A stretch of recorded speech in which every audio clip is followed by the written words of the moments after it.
Welcome back to another episode of Coast to Coast Sports. Today, switching things up a little bit. We've been doing a lot of Olympics coverage, but today I want to talk about the new head coaches. All the NFL head coaches have now been hired, and today we're talking about who I think are the best hires and who are the worst. We're going to go home run hire, curious to see what happens. Really, again, could be one and done, and instant hot seat. So, going into the really again tier, look, Mike McCarthy, it feels like we've seen this before. I don't think he's necessarily a bad hire. I think he can definitely win 9 games in Pittsburgh. I know that's kind of the standard there. But Mike McCarthy, he is not going to win a Super Bowl in Pittsburgh. I can almost guarantee it. And I just don't see why they're doing this again with him. I felt like a new coach, new blood in Pittsburgh would have been a good idea. I would not have moved on from Mike Tomlin just to hire another veteran coach who hasn't won in a long time. Also going into the really again tier, I like Kevin Stefanski. I don't think he's a bad coach. I think he needed to take a year off. I think he went through a lot of drama in Cleveland. I was not a fan of the way he handled the quarterback situation this year between Flacco and Gabriel and Shedeur Sanders. And I think throwing him back to the Wolves in another tough quarterback situation with Kirk Cousins and Michael Penix Jr., it's a tough situation. There's not really a right or wrong answer there. I would not have hired Kevin Stefanski. I do think he's a good coach. I think he's a very smart offensive coach. I would have made him wait another year before throwing him back out there. But that's just me. So those two go into the really again tier. Looking at as far as some of the home run hires, I'm trying to see where's John Harbaugh, because he's probably the best home run hire. You know, just because there he is, John Harbaugh going into the home run hire tier. He's a great head coach. We've seen him win a lot. He definitely needed to go in Baltimore. I think it was time. It was time to get some new blood in Baltimore. But ultimately, he's a good head coach. Now, Baltimore's new head coach is Jesse Minter, and I don't know all their faces very well, so I'm trying to figure out. There's Jesse Minter. I'm curious to see what happens here.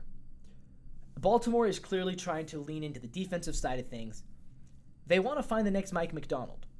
And it's funny because there weren't very many defensive coaches hired. I believe only 2 of the 9 coaches hired are defensive coaches. Jesse Minter is one of them. I'm curious to see what happens here, but I think he'll be a good hire. I think he will at least win some games in Baltimore. He has Lamar Jackson there, obviously.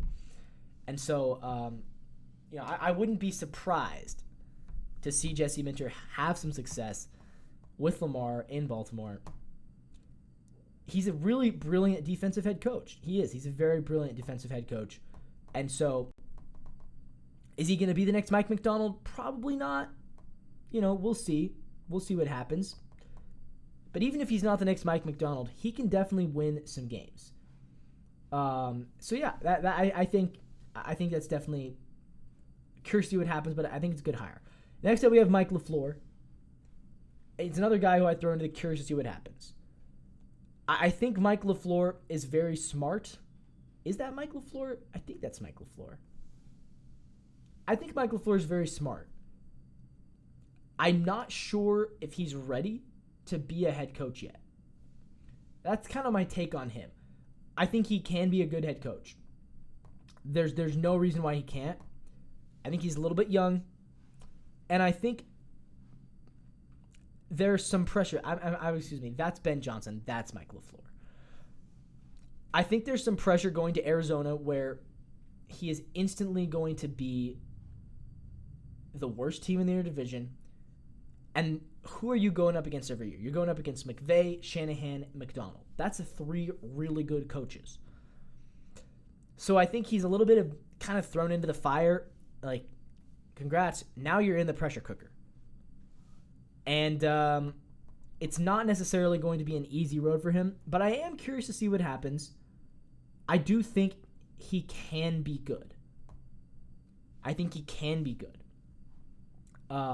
He won't be a one and done. They'll give him multiple years for sure. But it's just one of those scenarios where, I don't know. I have a feeling it's going to take a couple of years for him to really establish himself in Arizona, especially because of just how hard that division is. And my fear is that the Cardinals will cut loose before he has the time to really develop his organization.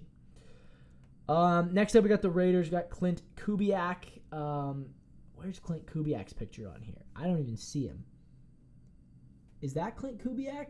I think this is Clint Kubiak, I believe. Clint Kubiak. Yeah, that's Clint Kubiak. I would put him actually right here.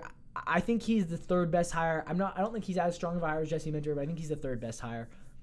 Very, very sharp offensive mind. Here's what I'll say. He was great in Seattle when everything was working out well. He was very, very bad in New Orleans as soon as injuries happened. Remember, the first 2 weeks of the season with the Saints, he had the number one offense with Derek Carr at quarterback. And then as soon as guys started getting hurt, everything kind of started falling apart. And the New Orleans Saints were terrible with him as offensive coordinator for most of the year. Then he came to Seattle and was incredible, but he didn't really deal with adversity. Nobody got hurt. Everyone was healthy. The O-line was healthy. The defense was the best in the league.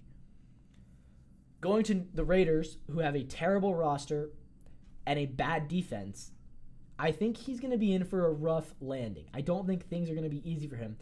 I think he's very smart. I think he knows the game very well, so I think he can adapt.